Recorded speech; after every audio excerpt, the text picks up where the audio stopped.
Two. Hello, everyone. Thank you so much for joining us again. I have with me, every guest is special, and every guest has their own story. Uh, this young lady uh, was there when I first taught high school, and there's some circumstances that happened um, with the pandemic. But up until the pandemic, I don't know. Maybe I'll let her describe it. We had fellowship, we had class. I'm glad she bought in so much because I know my personality is, I don't say unique, but I am a third culture kid, and Mhm. Angelina was an international student at the time, and there are just things that we could relate to being in between and actually having a bigger perspective of a world that no one else knew, which is growing up on the other side of the Pacific. So there's some values we had in common. Um, Angelina is now at Oxford. So this is a hoodie that she got me.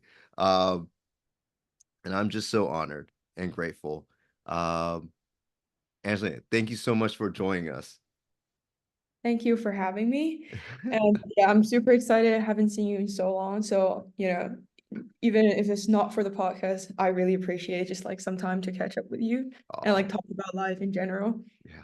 Thank you so much, Angelina. You're always a pleasure to have in class. And after class, just you, Right. Tyran. And actually, if it wasn't for you, just I think a number of the international students found another home on the weekends when they came and visited, right? Right? So you started that. Yeah, I know. Yeah, I definitely stayed way too long after every single class because, waiting to get picked up because it was my last period, I remember. So like I was just around for like hours after the class. Honestly, at the beginning, I just thought it was like fun to speak to you as well Yeah, as see yeah, your yeah. questions. We'll kind of stay around. But I didn't actually expect at the beginning that the conversation is gonna get so Deep. deep. But yeah, Yeah, we're just hanging out, sitting on tables or having people draw on the whiteboard. yeah. So Angela, you are now at Oxford. What are you studying right now? Yeah, so I'm studying history and politics. So it's actually one degree with the two subjects together. Uh, so Mhm. what got you interested in that field? That's actually a great question. So I didn't commit to this until very late, I guess. So for those who don't know, basically when you apply to UK universities, you have to pick a major, unlike the US where you only do like intended majors and you can Yeah. basically switch around to whatever you want after you go. But like we actually have to do whatever we selected when we're applying. So I was always like more of a humanities, social sciences kind of person throughout like high school, I would say.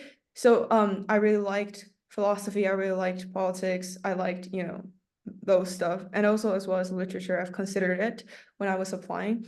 And but I think philosophy was like the main thing that I thought I was really interested in. And however, I think until like, I don't know, the summer before I had to apply for college, I suddenly realized that I actually don't have that much patience for reading like pure theoretical like philosophy stuff.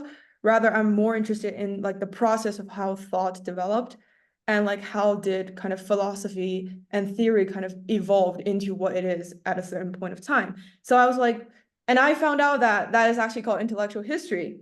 So I was like, yeah, this seems very interesting to me. And since politics, I really liked political Yeah. philosophy. I like theories of politics. And I'll say, like, okay, I'm just gonna give this a shot. Because, since I did the first 2 years of high school in the US, I definitely did expect that I would end up in the US for college more than the UK. But it kind of just worked out that way. And I was like, you know what? I'm just gonna take it. I think it's just like a new adventure for me. And I think by and large, I really do enjoy my degree so far. So that's Uh, nice. I mean, there's, were you ever afraid of applying to Oxford and saying, you know what, I'm not going to get in, so I shouldn't apply? Well, yes and no, I suppose. I Okay. think my attitude toward Oxford, like I said again, right? I definitely did expect that I would end up somewhere in the US more than the UK. So Oxford is more like, okay, it seems like a really good university and I like the vibes. And I'm just gonna give it a try. If I don't get Yeah. in, it's fine. But I guess like after I actually submit the application, there's definitely some sort of expectation and also fear that I'm gonna get rejected. Yeah. But it's not that serious. I think I Yeah. definitely did have more of that fear when I was applying for US universities because I had Ah, serious expectations okay. for it. Well, I'm so glad you applied. Yeah, I know. I think I ended up making a good decision and Yeah. being able to kind of see both countries, see different cultures is actually a really nice thing Yeah. for me, I Yeah. would say. Is there a moment in your life? I mean, you've went through a lot. I think that's an understatement, just knowing bits and parts of your story. But is there any moments that you would consider like very pivotal in regards to how you Mhm. became where you are right now, who you becoming who you are right now? Well, I guess I can identify a point in time which this Mm, happened, but I couldn't really kind of pinpoint to like a specific motivation or a specific event which made this change occur. Because I think, for anyone who's watching it, like, being brought up in an East Asian family, I think our parents are very known for having like imposter syndrome and like forcing their kid to kind of do their best on everything. But I think my parents were never really like that. They didn't really convey much of an expectation that, okay, I have to achieve this. I have to do a certain job in the future where I have to like go to a good university or whatever. They never really taught me that. They really did just want me to be happy and they want me to find my own wow. passion, I guess. So I think before high school, or even I would say like before like 10th grade, so Mhm. before we met, I Yeah. wasn't really a person that cared that much about school. I was not really bad at school, Yeah, but I yeah, was yeah. never great. Yeah, I kind yeah. of just wanted to get by. And like I guess the motivation of me not doing too bad at school is just like I'm afraid that others are gonna laugh at me or whatever. So I was always just like this mediocre Uh, kid. yeah, yeah, yeah. And but like I think after 10th grade, I that was the time when I started to kind of, I don't know, set goals for myself in terms of my future Yeah, yeah. and actually working for it. And I still couldn't really, I don't know, like discover work. I can't really come up with an explanation of what exactly happened there, but that was the time which I Yes. think I changed a lot as a person, Mhm. where I actually start to kind of, set expectations for myself and actually, I don't know, work for it, I Yeah, would yeah, say. yeah. Start locking in. Yeah. But what Don't know what happened there, but I I call it being a late bloomer, and I think that's fine too. I was talking to a student earlier. Shout out to Connor Gordon, because he was talking about his own sense of perfectionism, but he doesn't have the pressure from parents, and he's so grateful for that. And then I think I tried to help him articulate the reason you're trying so hard is not so much your parents put pressure on you because but you're grateful and you want to reciprocate and you feel like not you have a maybe it could be filial duty, but it's just like you want to do something that's right. You don't want to throw away the chance that you have, but that's Mhm, completely different from trying to live up to someone else's standard. mhm. Yeah, definitely. I think I'm super grateful that my parents never like pushed me in like in a healthy way for anything because now I know that everything that I work for is because I genuinely want it instead of like, you know, I'm scared that I'm gonna disappoint someone or other kind of wrong motivations, I would say. Yeah, yeah. So yeah, I'm super grateful for that, definitely. And I'm grateful for your parents because when I first encountered you, you had such a great open mind. You were just curious, and for me, the share part of me is like growing up mixed race in East Asia, a homogeneous country. People already have, let's just say it, prejudice. Like they already have prejudgment, a fixed way, or Mm, it doesn't even have to be against mixed race. Like if you see someone driving a BMW, you feel that they're that way, or if they live in that neighborhood, they're that way. um, right. how okay, maybe we already answered the question about your parents, but how did you become so open-minded and how does that lead you to uh finding truth for yourself and solving problems? Sorry, there's just so many layers to it. I know, yeah, that definitely. Oh, I think that's an interesting question, and it's a very big question as well. So I guess I will start with like elaborating a little bit with like my parents' side. I definitely do think being open-minded is something that they taught me. I think they are very open-minded for like, their generation in the environment which, I'm from. And I think they really did let me to kind of just discover what I liked and, let me find who I am rather than them telling me like, maybe you should try doing this or, you should be Mm, like a certain way. So for me personally, I didn't really have a sense of, um, oh, this is what I'm supposed to be doing when I was younger, when right. I'm like little, right? I'm Yeah. just kind of like, okay, this seems interesting. I'm gonna like put my hands on that and try what's that all about. So like I didn't really have a sense. They didn't give me a sense of like how should I turn out. So I guess that really did help me when I grow up. Yeah. I wouldn't consider that a person from a certain background or a person from a certain place should be a certain way. Wow. So Yeah. I definitely do think that helped me. And in terms of like how I kind of developed this sense, I would say like the curiosity thing that you brought up, right? Because I do think I'm just like a naturally very curious person. My parents tell me this, like they tell stories to me about when I'm little. So like this is actually quite ridiculous, but when I was in Uh, kindergarten and after I get out of kindergarten every day, one of my favorite like hobby is to kind of drag my parents to like a grocery store and ask them like what is this on the racks of like the grocery store and they will have to like answer my million questions every single time when I love do it. this. So I guess like I'm just like a naturally very curious person. And when I meet a person that is very different from me or have very different values, I feel like I want to hear what they have to say about it before I make judgments. So I guess that's like a thing that makes me seem pretty open-minded, I suppose. Bro, you know what? I just started projecting. I was like, oh, so the reason actually this podcast is called Office Hours. And part of that, you know what? It's because of you, because you and several other students like that grocery store. Like, oh, you don't know, you just basically cornered me after class. You know, there's Right. some and there's some okay, I'm gonna get in trouble. So there are sometimes I was supposed to go to meetings and I totally forgot, right? I remember. Yeah, I remember. Yeah.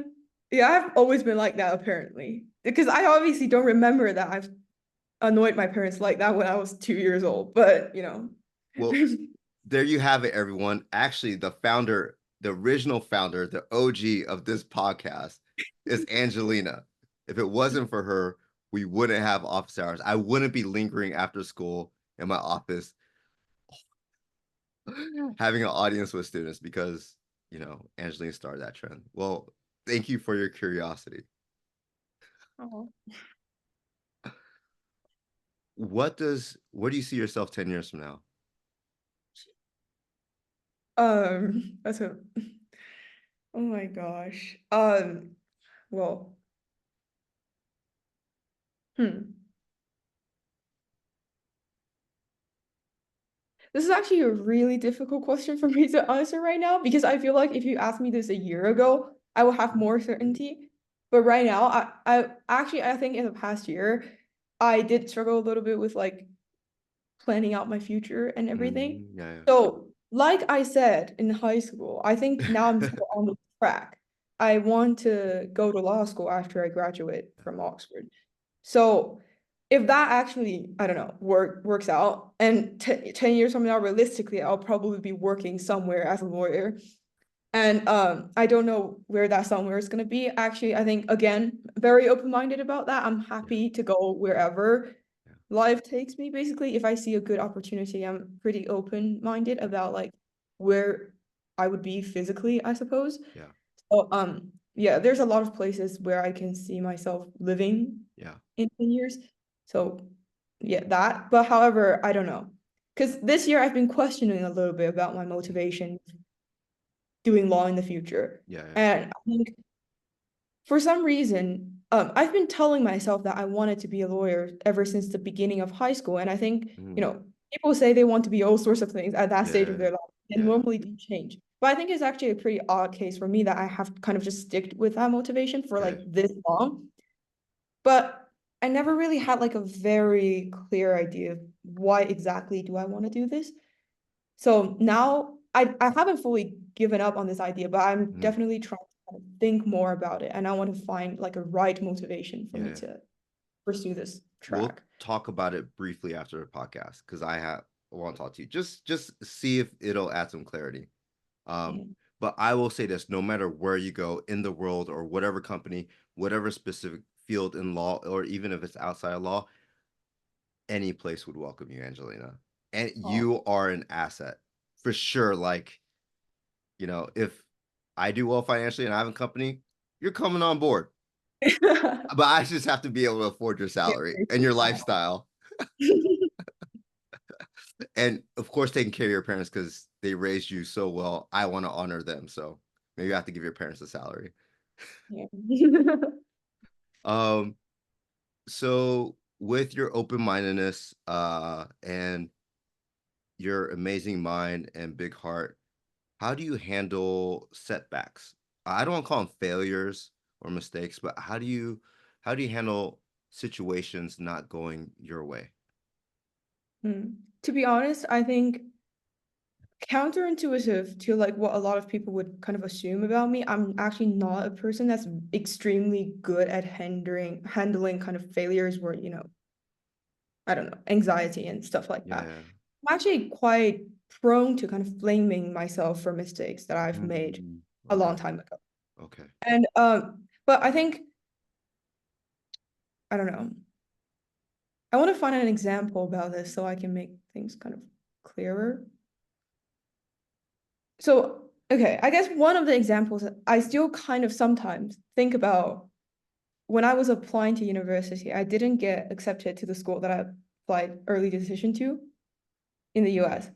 So, I still sometimes like I think I definitely did blame myself intensively like when it just happened, but like right now obviously has been a long time, so I don't kind of beat myself up about it every day or anything like that. But sometimes when I think about it, I still would say to myself things like, oh, if I did this differently, I probably would have Yeah. gotten in and like, things like that.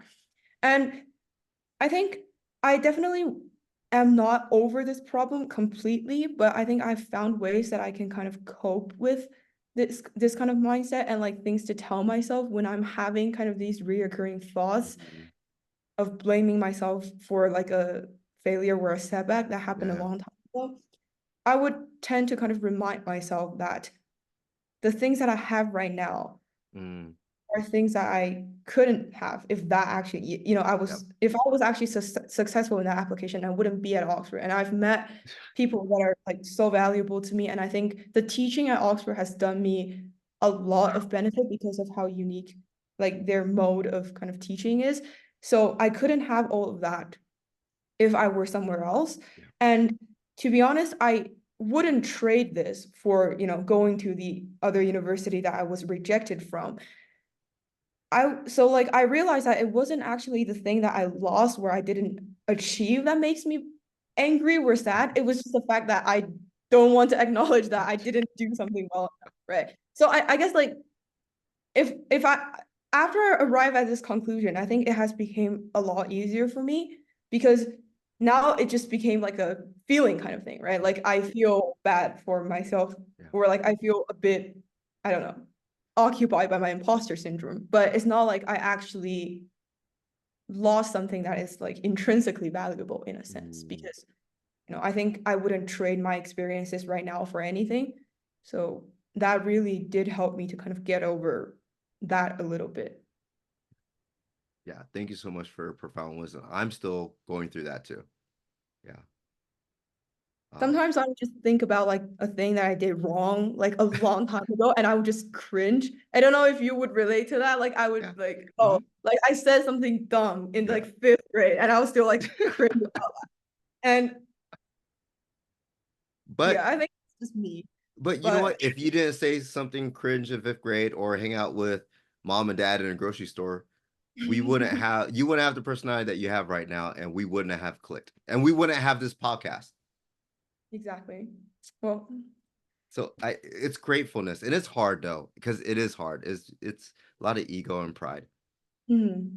a lot of ego and pride. Um, any advice for someone that actually, I mean, would you recommend anyone to apply to university in the UK? Because a lot of people here are just thinking about applying to schools in the US. Right. Why not the UK? Well, I think it's definitely worth a try, but I think the key thing is, like I said at the beginning, right? You actually kind of have to pick a major that you want to do, and you basically have to commit to it throughout the 3 or 4 years, depending on what degree you're studying for. Mhm. Um, I would actually highly recommend the students who like have a very specific passion to apply to universities in the UK. Because I think in that way they are going to be able to focus on this one thing that they really like, because we don't have general education. We're not forced to do anything that we're not interested in throughout university. Basically, I don't have to do, I don't know, 2 terms of science or calculus or whatever, right? So yeah, so if someone has like one thing that they're specifically very passionate about, and they don't want to spend time doing like other stuff that they might not be very interested in, I think the UK is actually a pretty good option. And also like I would just say the UK is a pretty good place for applying to safety schools if they're okay with the idea of living abroad, because we don't submit different applications for different universities. The only schools that have kind of separate admission stuff going on is Oxford and Cambridge. But if you don't apply to those two, it's one application to all of the 5 schools that you are going to apply to. And it's extremely cheap comparing to the US application fees, which is like what, $80 per school or something. So our application fee is only £25 for all of the schools that you're applying for. So I think, just I don't know. It's just like it seems like economical to apply for some safety schools in the UK. I love that. Yeah. And especially for like international students in the US, I would Yeah. say like, you know, you're gonna be an international student there. Anyway, anyway, So yeah. yeah, you can give it a shot. I don't think you're gonna, yeah, the opportunity cost is not that high. Yeah. And you only write one personal statement for all Yeah. of the 5 schools. So it's not very time consuming at all, I would say. I dig that. That's great advice. How are you? Do you have fun? I mean, do you have a social life? Like, how do you balance academics and going out? You do go out, right? Yes, but not very often. I'm not like yeah. I guess I am a bit of like I'm gonna stay in my room. I'm tired. That kind of yeah. But again, like I think pretty similar to what I was like in high school. I still consistently hang out with like a small group of friends rather than kind of I don't really enjoy going to like socials which like where Yeah, there are a lot of people that I probably don't know or don't know yeah, that well. I still do enjoy like kind of intimate conversations with people that I'm good friends with. yeah. So I guess that's kind of my social life. My social life is just like sitting around in my dorm room and like talking to my friends until 2 a.m. in the morning. That's yeah, that's that. Yeah, that sounds like heaven for me. For me. Yeah, I know, because I have I feel like I may or may not have became a bit more introverted than I am when I was at Valley. So Yeah. I would say like, meeting new people isn't really my expertise. Yeah. I'm Yeah. yeah. No, go No, go. yeah, so I guess after I left Valley, I transferred to a school in Beijing where I'm from, and I met one of my best friends there. And I'm really lucky that he actually got into Oxford as well. So we're actually now still schoolmates, I suppose. Yeah. And so I'm super happy that, he is a very extroverted person. So the people that I've met, like the new people I've met at Oxford is basically him dragging me to like all of these like kind of, freshers week events, and it's like he is speaking to these people and I'm just like tagging along, and I managed to make some friends like that. But yeah, that's really nice. I But think that's every introvert story. I Like know. every place I went, I've always been blessed to have this one extrovert person just like, hey, you're coming with me. Yeah, exactly. I probably wouldn't have gone to like any of those things if it weren't for this person, because I'm just not gonna show up to those things by myself. It's not gonna happen. Uh and now so blessed that your parents haven't been imposing over you. Mm. So for yourself, how do you know when you've succeeded? What's the benchmark for success for you? Ah, I think this is a time that I have to deliver some serious self-criticism because I don't have that. And I kind of, I kind of beat myself up about, not, I don't know. I always think that I'm lacking something until I can be, Mm, but I kind of forget what I have done good, yeah. basically. Right? So I guess when I got into Oxford, I think that was like a pretty big achievement. I Mm. was happy for like a while until I started to feel like it's not enough because I feel like other people at Oxford are smarter than me and I probably got in for like the wrong reasons.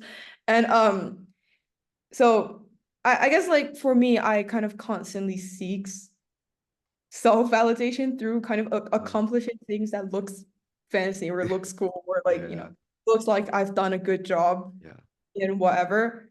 But there's never enough, I guess. Like with that mindset, I will yeah, always think that there is yeah, another thing that I could have yeah. accomplished. So I guess that question really caught me off guard because that's actually like I don't know, like a bad personality trait of mine where I don't think I'm doing enough. But at the same time, I think I'm very accepting of others when it comes to like, I genuinely feel so proud for other people Yeah, when they yeah, accomplish the tiniest thing. But I can't really like, I don't know, apply that same mindset to myself when I am judging like, okay, how far have I came with like yeah. whatever? How do you think that came about? You think it's because of your endless curiosity? Are you trying to solve a problem? Because hey, I'm asking you because I'm the same way. Yeah. Well, I don't know. I think mm, Because for example, before we logged on, I told you like about my family history. This only happened because I was not satisfied with the answers that my family was giving me about my family history.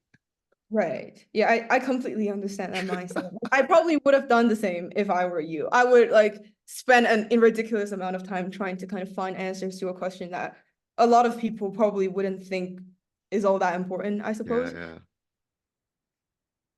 But I guess for me, I actually don't really know the answer to that question, to be completely honest, because I actually had a very long conversation with my mom about this a couple of Mm, months ago when I was yeah. not doing very well mentally. I was like kind Mm, of having constant breakdown like a couple of months ago and mm, feeling that I'm just not good enough and sometimes feeling like, even worse.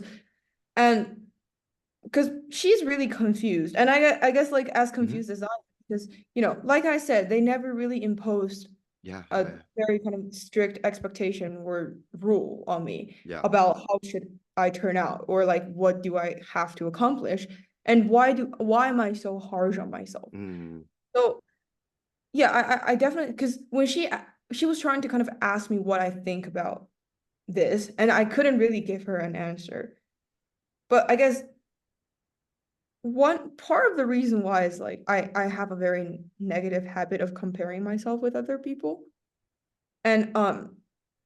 And normally these people are, I think they're, intelligent, smart, and they're like great people, but mm, everybody's circumstance is different. So I yeah. can't really expect myself to turn out the same way as they are. I mean, I can learn from those people that I'm Mm, comparing myself with, but I mean, I guess like objectively speaking, I shouldn't really expect that I would become someone like them. But sometimes mhm, like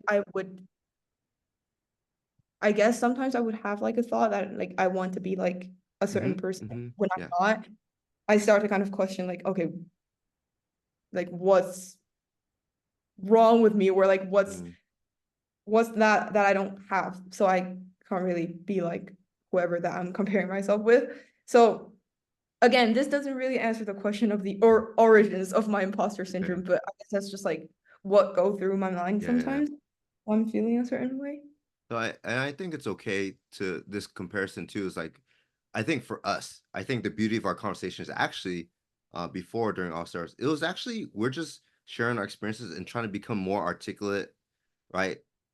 In regards to where we are at that present moment or with that situation. And so it could be comparison or it could be a model, right? Because we don't know what we don't know. So what are we looking for? Immediate models. It could Right. be a celebrity, it could be this person in our classroom. Um, Mm, but then you're right though too, because there's that's a false measure because we don't know the steps that they got to in order to appear like that. And of course, that could mm, just be an appearance and whatever. right. Mhm. Um, and I think the other part is, as I again give out a shout out to my boy Connor Gordon. I think I feel the same way. Like my endless curiosity um, came from, even though growing up poor in the U.S., there's something my mom never imposed anything on me too, but I think I just felt so grateful and I had so many resources that I felt like I was obligated to do something with it.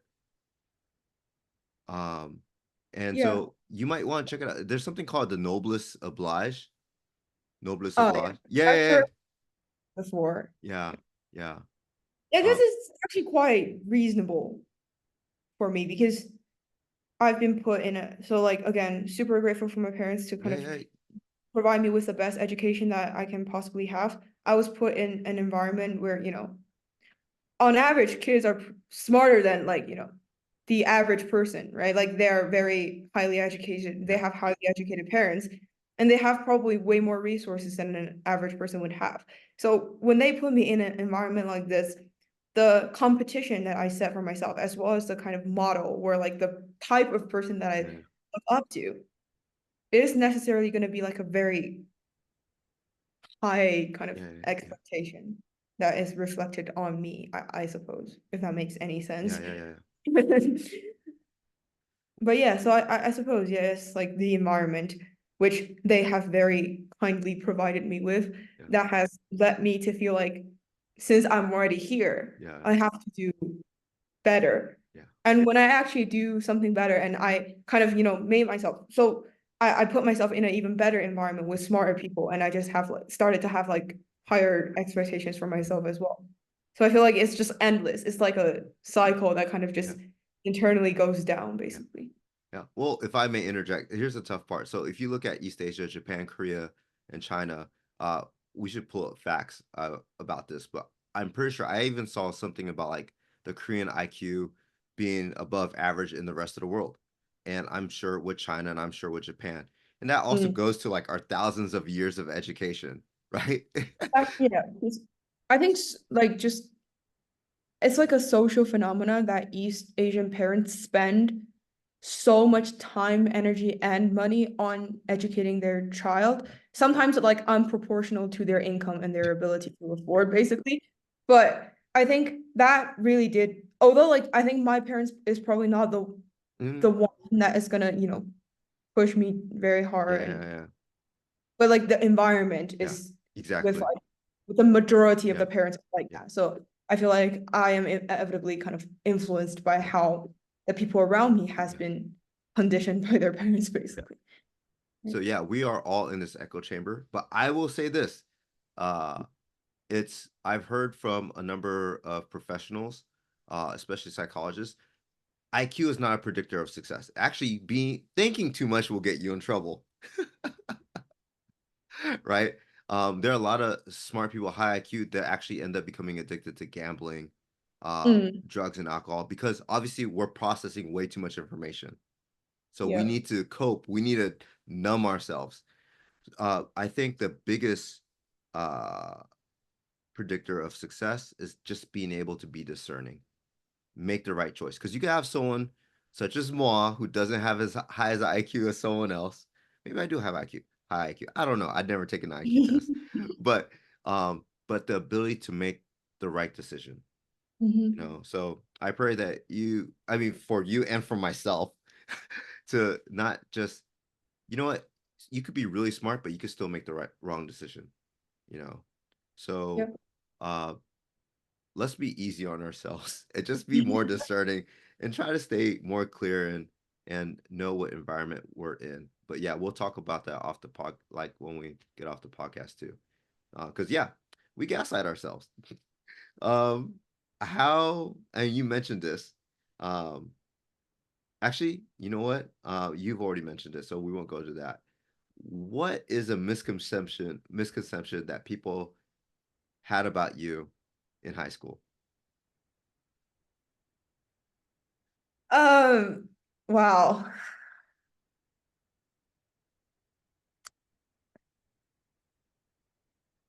Oh my. I have to go way. I feel like high school was a long time ago, honestly. Oh, Uh, it's gonna be 6 years since, yeah, it's 6 years since we first yeah. met. Hmm. Exactly. So,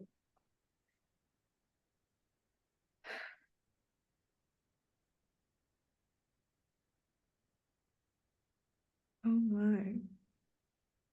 Honestly, I don't know if this sounds convincing, but I honestly don't really have a very good idea of what people thought of me at the time. Yeah.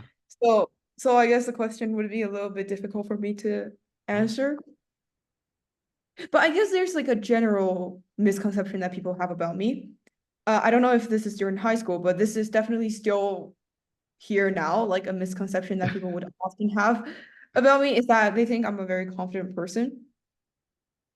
This is like a huge thing that I mean, it's not a bad thing that people yeah, think no, of, no, yeah. but I do struggle with confidence, like self-confidence a little bit. Well, a little bit probably is an understatement, but yeah, I do struggle with confidence a considerable amount, I would say, but I guess I appear as quite confident in front of a lot Mm, of people, and that's the feedback that my friends were people that I newly met would yeah, or that they think I'm a really confident yeah, person when we first meet. yeah. Even like some people would say like intimidating depending on the setting which I met them. So yeah, but that's actually just like very far from the truth, I suppose. But do you know, do you know, did you try to deduce why that is? Well, yes. I think I would try to appear a bit more confident than I am internally when I walk into a Yeah. room because I'm actually afraid a little bit that if Mm, I show up like looking that I'm scared or unconfident, people are gonna take advantage of me. So it's like ah, a very conscious thing that I do. okay. So yeah. And after I left Valley and I went back to China, I started doing debate in Mm, school. mm, Well, actually, like I'm not the type of person that's comfortable with public speaking at all, but I end up being pretty good at it because that's just like in my mind. I'm like, if I just walk in and looking like I'm scared and I'm unconfident, yeah, people are gonna like take a huge advantage out of that. So I kind of consciously trained myself to kind of give off an impression that I'm more confident or self-assertive than I am actually. yeah. Well, I think there are other things to it. Again, we'll talk about. Definitely, but that's just Uh, like one of but I, them. but you know what's very interesting though too. I don't know if you, your voice, the way you speak very well, and your tone is actually um soothing. Like you have a really good speaking voice, and so people just are mesmerized by that. And so, have you heard? But I know it's weird. I was just talking to a friend about it earlier. When you hear your own voice, it sounds weird, Yeah, I know. Yeah. but you have a unique voice, and it it it carries your words for you. I don't know how to describe it. And people just like assume like, oh, not just you know what you're talking about, but they like to listen to it. So that's like an unfair advantage that you have over other people. Interesting. Yeah. I actually I've never heard of that Yeah. before. Yeah. And yeah, and I completely agree that I hate hearing my own voice. Yeah, again, like for a debate, actually, like a good habit is you kind of listen to the recordings of your own matches and kind of, see Yeah. what has gone wrong or basically like what can you improve in the next round. But like I have always skipped that part because I just couldn't help but cringe when I hear my own voice in the recordings. Oh man. Have you had any conflict at school? And if you have, how do you handle disagreements? Hmm. Well, Not major ones, actually. I think I'm That's good. very lucky to like not have gotten into very serious arguments with people at school. Yeah. And I think that's partially because that I only kind of hang out with like this circle of people that I'm extremely comfortable around, and Which is they smart. No, which is wise, right? We talked about being discerning. Good. right. And I think they tolerate me and I tolerate them. So like we know like our like I don't know, we know how each of these people kind of work, and we know what their personality is like. So, you know, when it comes to disagreements, there is not going to be, we're not going to like fight over anything because we kind of know where this particular person is coming from, right? Yeah. So, but again, I think just more generally, if I were to ever enter into a situation Mm, of serious kind of disagreement, I think I personally would not try to convince the other person of what I believe. And I think that's also one of the reasons why I don't really get into serious fights with other people. I think when someone says something or does something that I personally would disagree with, I am more interested in finding out about why did they do that thing or say that thing rather than kind of convincing them that they have done something wrong or they shouldn't have believed in that particular idea or whatever, right? So I guess like for me, when I actually meet a person that I severely disagree with, I would actually come off as a person that just wants to know what they're thinking. And that's why like I don't really get into serious fights with people. oh my I, gosh, Angelina, you're so on point. I think you're psychoanalyzing me because it's perfect because now that I think about it, I was like, yeah, I don't fight with people. I just end up psychoanalyzing them and trying to figure out like, yeah, like why are they like this? Ah, this would make this, and yeah, I deduce like, ah, that would make sense. Okay, I don't I kind of it, do that for fun. Even I would say like I would kind of find people with like controversial opinions and I would just like hear them out and I'll start thinking in my head, it's like, what makes them think that? It's like, is it related to their studies, their upbringing, or like their culture, or whatever? I would just start like constructing these kind of theories in my mind, and I kind of enjoy that as like a entertainment almost. I don't know if that's bad, but I think it's worse that I'm laughing with you. yeah. Mm. Well, well, I'm sorry. And I mean, But I would say the beautiful part is we don't we don't hate anybody, right? yeah. We actually were very sympathetic or empathetic, Hmm. but it's Yeah. not that. It's Well, not. It's entertaining though. mhm. Yeah, I think after you say that, I definitely do realize that Mm, I've definitely came across people that have very, very different values than I am, and ones that I kind of disagree with a lot, but I never really have a feeling of like hatred or kind of, I'm not annoyed by those people either, to be honest. yeah. 100. Mhm. What is something that excites you right now? Anything? Alright.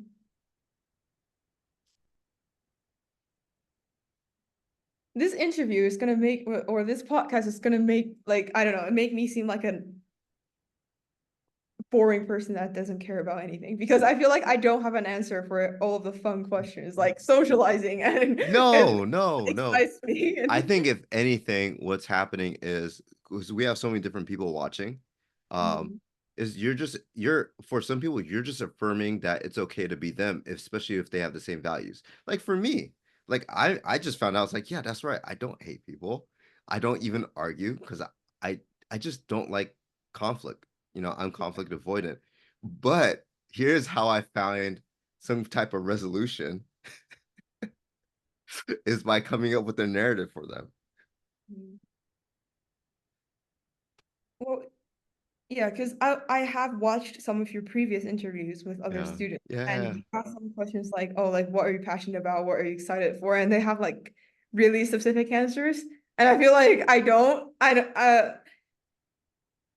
like what excites me in the moment, I guess, okay, I really enjoy this is just like a constant excitement of mine when I Mm, go to places and, meet, well, yeah, not really meet, but I really do enjoy people watching. Like when I go to a new place and I just like to see what others are doing, basically. I'm not exactly participating in whatever activity that they're carrying out, but I just like to watch and see how people are like, different. yeah, So I guess uh I have some traveling plans coming up soon, like in the rest of the year. I'll probably yeah, go to Europe at some point. Well, I'm already kind of in Europe, but like yeah, I'll yeah, go to France, Italy, and yeah, yeah. excited for seeing how culture is different over there. Yeah, that's kind of one of the things I enjoy the most during kind of traveling to different countries is to just, go to a cafe on a busy street and just like see what others are doing and like how they dress and what's going on Yeah. out there. It's very fun activity for me. Same here. I mean, so what do you think, like, as an extreme introvert? I'm an extreme introvert, and I go to Seoul, which is a city of 15 million people. Mm, I don't know how many people are in Beijing, but San Jose is only 1 million. yeah. Right? And Asia is obviously more, there's more like it's urban, the urban density is Mhm. like it's out of this world in comparison. So when I go to Seoul, if I'm not traveling and then showing people around, I'm going to a different district and I'm just people watching. And the beautiful part is I think everyone assumes, especially in a homogeneous society, that they're the same or they expect everyone else to conform, but they're so Mhm. different. Yeah. Everyone is so different. Just they Mhm. just don't talk to each other. Yeah. Um, what's a question you wish people would ask themselves more often? You prepared some like really deep questions today. These are like these kind of seriously caught me off guard, I would say, because you told me that I can prepare by watching the previous interviews, but this didn't prepare me at all. But I actually asked these same questions in the other interviews. It was not exactly the same though, I feel like. You kind of, I don't know. Word it a little bit differently. Yeah. But anyways, I guess hmm,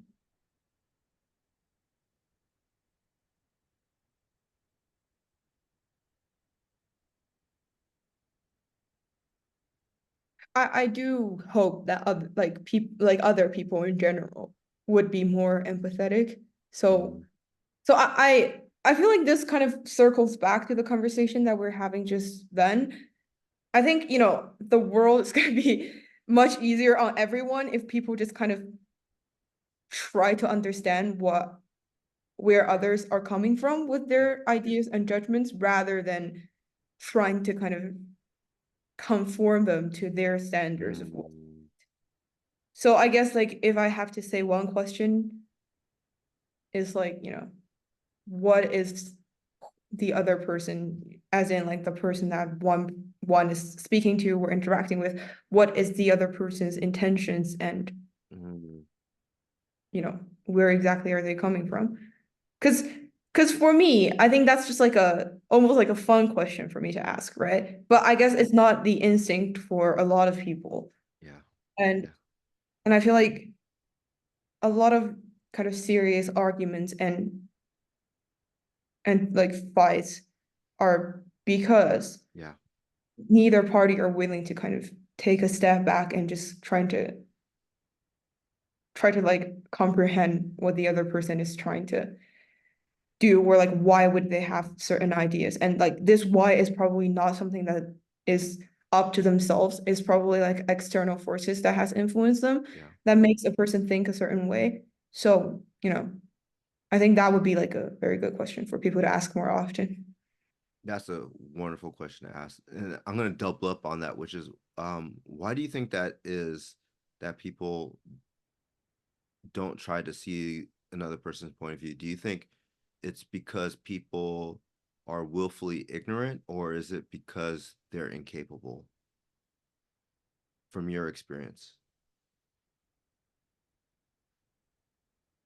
Well, I think it's a mixture of both, right? I think it depends on the situation. Sometimes I guess because you brought it up in the kind of introduction of this podcast of how about how like we have bonded because we know what it's like to be like a third kind of Culture kid, yeah, yeah. third culture kid, right?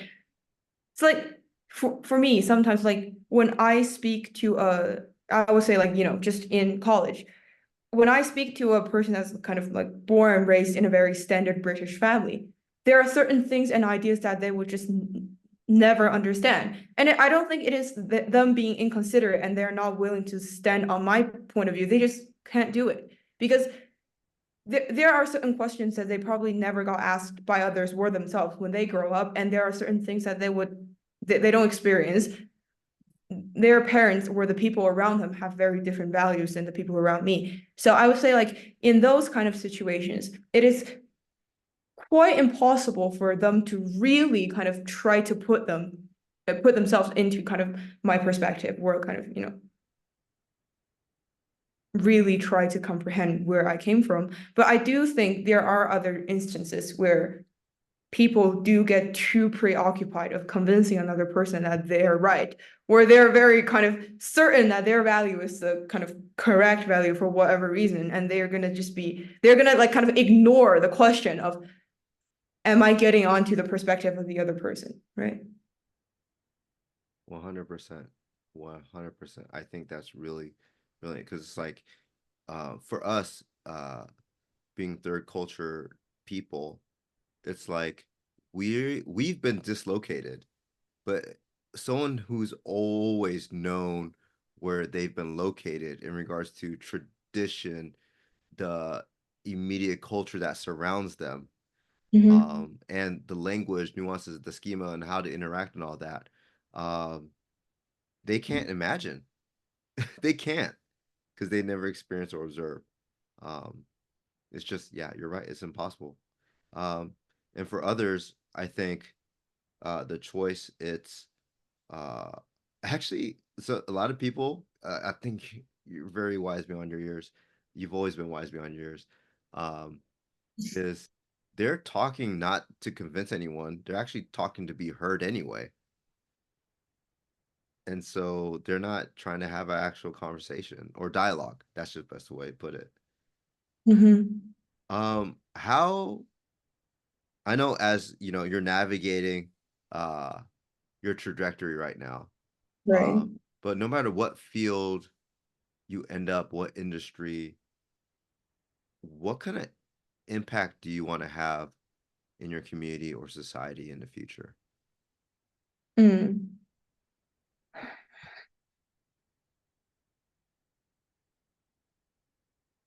Wow. Um, well, it's been a long time that I've been asked these kind of profound questions, so I'm a bit rusty with answering these. But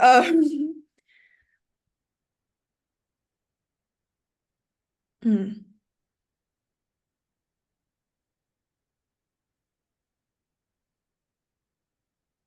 Well, hopefully, I don't think this is like a very kind of ambitious kind of goal where it's not like a very big thing, but I really just hope that if others, through whatever kind of platform or media, like if they're able to kind of find out about me and my story, and I really do just wish that if there are anyone who's, for example, watching this, where in the future, if I, if my story was publicized anywhere else, I just wish that if anyone who's watching and they think they're quite similar with me, where like, they believe some of the same things that I believe, where they kind of want the same things that I've wanted, where I have, I really do just want them to think that they can also achieve it.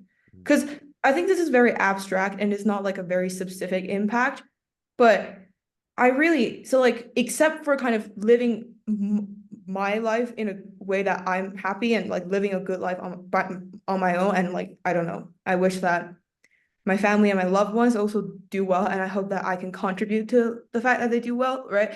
And I think except for that, which is, more about myself, I guess like Yeah. for the other people, especially for those who don't know me personally, I think the only thing that I probably would want for them is to, if they ever find out about me, and like if they ever think, whoever this person is, that they are similar, to me in any respect. I want them to know that they can achieve what I have in the future, where like, they can achieve what the expectations that they set for themselves. I don't know if that answers your Yeah, question, yeah, but yeah, yeah. I love that. I love that. Um, Besides graduating from school, the program, um, and practicing whatever field, what's a personal dream outside of academics and work that you're working towards? like a personal, like a hobby or like a, Yeah, yeah, yeah. okay, so I really like food. And I enjoy both like eating food and like cooking is like a huge thing for me. And I really enjoy doing it. And I'm planning on taking a gap year before I go to law school. So like I'm graduating June next year since my degree is only 3 years. So I'm planning on taking a gap year before I go to law school. So I'm planning on going to culinary school for like 6 months or a year during this time. So that's like a personal thing, I guess. Because I personally believe that food is a thing that kind of connects people. So I mean, I really like it. I want to kind of, further develop that hobby of mine. Well, one of my personal goals is to be a food taste tester. So, when you can, send some my way. Oatmeal connoisseur. I can't believe you still remember I eat oatmeal. Yo, yo. Yes, I think that's gonna be fun. You can start like a YouTube channel or an Instagram account where you kind of rate different brands of oatmeal. I think that's gonna be really fun.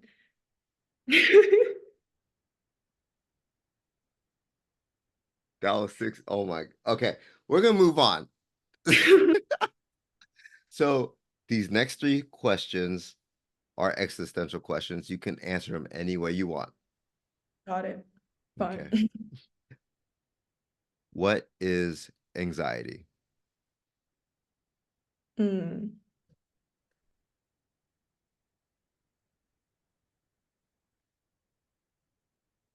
So for me personally, I think anxiety is a situation where I get like both physical and kind of emotional stress about things that are not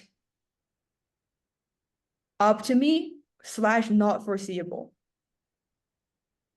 Because I personally wouldn't say like I have an assignment due at 12 a.m. and I have to finish it and I'm a bit short on time. I wouldn't call that anxiety. Anxiety is more like worrying about something that I am unable to foresee in the future. I'm not gonna see Mm. when is something gonna happen, how is something gonna take place, and like, what are the consequences. But nevertheless, I'm still stressed about it for whatever reason that I'm concerned, or contemplating the choices that I've made in the past and whether it would influence me in a negative way in the future. I guess like for me, that's anxiety.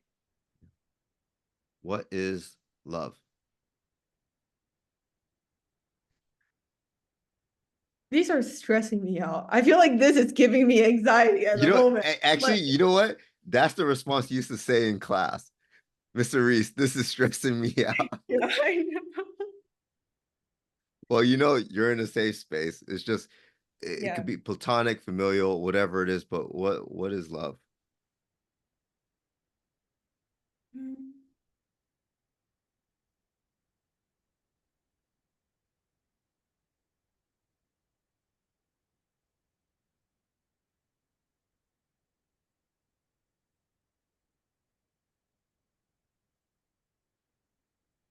Wow. I don't know. I guess that really kind of depends, right? Like, what are we talking about? Are we talking about like, because I I for some reason remember that we've had this conversation before. It In might class. not be. Yeah, but I think I have said this to many people at different occasions, but I think the English language is just so bad when it comes to the term love, because you say like I love pasta and you say to your friends and family I love you, but the word is the same, but it's obviously like very different. The meaning is obviously very different, and it carries very different weight. And it is not the same across languages. Some languages would have different expressions for that, but English doesn't. So when this question is asked in English, I actually do struggle a lot kind of finding a perfect answer, because I definitely don't think my love for pasta is the same for like my love for my dog or my friends and family, and so. But I guess like if we're not talk like if we talking about like the more kind of love in a more serious sense, not towards a certain type of food or like stuff, I would say like it is a I think it is a mixture between a feeling and the sense of responsibility. Because the feeling is like, when you love someone, you want to spend time with them, you want to be around them, you want to kind of, experience all of the good stuff and, with them. But the responsibility comes in as in like, it could almost add like a layer of burden to you, as in like, you don't want bad things to happen to this person, right? You have this fear almost that, you're going to lose this person for whatever reason. And I think like, for it to be love, it has to kind of contain both layers to a degree or another. I guess that's kind of what love is for me. Wonderful and very articulated, well articulated response. It's Took me a interesting how while. it's interesting how you lawyered yourself. I thought you were going to lawyer me with the definition of love, but you wrapped around and lassoed yourself. But Uh, look, I guess I still wanted to answer the question despite me believing in like this question is quite difficult to answer, because love is just like a very kind of broad word in English, it seems to me. yeah. What is the meaning of life? Mm.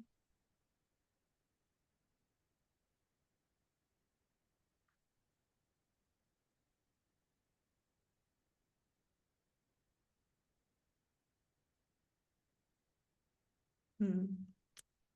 These are getting gradually more difficult. This is not okay. um, wow. The meaning of, well,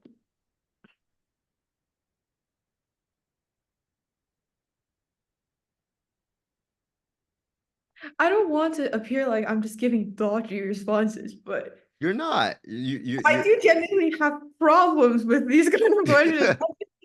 You Like the love thing. I was really confused about the definition, right? Are we talking about what does it mean that I love pasta, or does it mean like I love my family, right? I But I would say you are, of course you're articulate, because but the fact that you're articulate is because you're just being considerate. Like, you're offering perspective, you're not limiting it to your own perception. So that's what it is. Don't gaslight yourself. that's great advice. But meaning.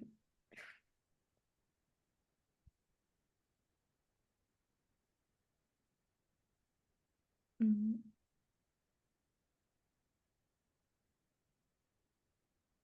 Well, I guess in a very broad sense, I think the meaning of life is to search for a version of someone's own truth. Because I feel like I can't really give an answer that's more specific than that, because when we say like searching for meanings, we always kind of feel like, I don't know, my impression of this question is like there's like this ultimate thing that we're looking for. And like once we find it, we we somehow kind of arrive at like a meaningful life. But to me, I can't really think of one thing, whether it's like specific or abstract, that a person out to search for in the course of his or her lifetime, which, once they achieve, their life becomes meaningful, and if they don't, their life is somehow like, not to the full extent meaningful, I guess. Yeah. But I guess like, so what I meant by searching for someone's own truth is like just kind of, setting the path for themselves to just, I don't know. develop their own understanding of what the world is like and what their life should look like. And I guess like for me personally, if I was I am able to figure these two questions out by the end of my life, I would think it is meaningful and complete. So that's the best answer I guess I can give to the question. I am sweating. This is just, Why oh are you my gosh. crying? This is just like so hard. Like these questions are so hard. And I don't want to just like say whatever that comes to mind. Because I am like thinking through these questions very fast in my mind as you're Yeah, I mean, the reason they're hard is because you care. That's why. And you miss my English class, don't you? No. I do. Um, last question. So we're at the last question of the podcast. Cool. What advice would you give to young people? Um,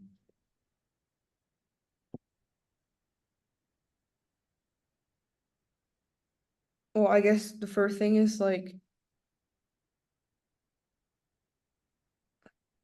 feel proud of yourself. I think that's really Mm, important. wow. It's not just, I guess like it's just again like a very broad advice, just to, when you accomplish something that you believe is good at the moment, just give yourself a pat on the back, right? Like, don't think about like, okay, is this really that big of achievement after 5 years? Like, what if no one cares about what I did, right? Like, I feel like even if in one moment when you decided to do something and then you complete it, I think that's like good, and you should just be proud of that fact alone. Because Wow. Yeah. yeah, and and I don't know, just sleep, like what you always say, sleep. I still haven't really followed that advice, which is, I'm not particularly proud of that, but Wow, you remembered a lot. You remembered a lot. Yes. sleep and like eat food. I Yes. do remember that's always what you would say to everybody that kind of sticks around in your classroom after. Yeah. Yeah. Yeah. Yeah. Make sure you eat. Make sure you get sleep. Yeah. Amen. Um, wow. I mean, first and foremost, that advice to young people, I think that's uh as I encounter a year of every new generation, um, I can't imagine living and walking in their shoes. And I can't. But I know that's what they need to hear because I don't think they know uh how much their parents are proud of them, their friends are proud of them, because we're so in our own heads. Right. Um, I try to congratulate them, um, but they need to believe it too. And I'm glad, you're publicizing it right now. Um, well, Angelina, thank you so much. So here's the thing. So for our second season, what we do is we're going to invite you on. However, you have to interview me. So you come up with your own questions. If you want to ask these same questions, I think that's fine, but that might be a little bit boring since I already know the answers, or I already know what I'm going to say. So Yeah. if you want to try to catch me off guard and make me stress and start sweating, it's going to be your turn next. That sounds fun. Yeah. Look, I can feel you plotting right now. Oh yeah, definitely. Oh my gosh. I love doing these things. I mean, like I was really stressed when you were asking me the existential questions in the end, but like I don't blame you because I love asking people these questions too. And when they were like, I don't know, and like I love watching their reaction as well. So, I don't blame you. I don't blame you. Are you saying I like watching people squirm? Yes. Yeah, because we're In the a, same. well, I don't think I'm wrong. All right, Angelina. Thank you so much, and we look forward to having you on again. All right, Yeah. now.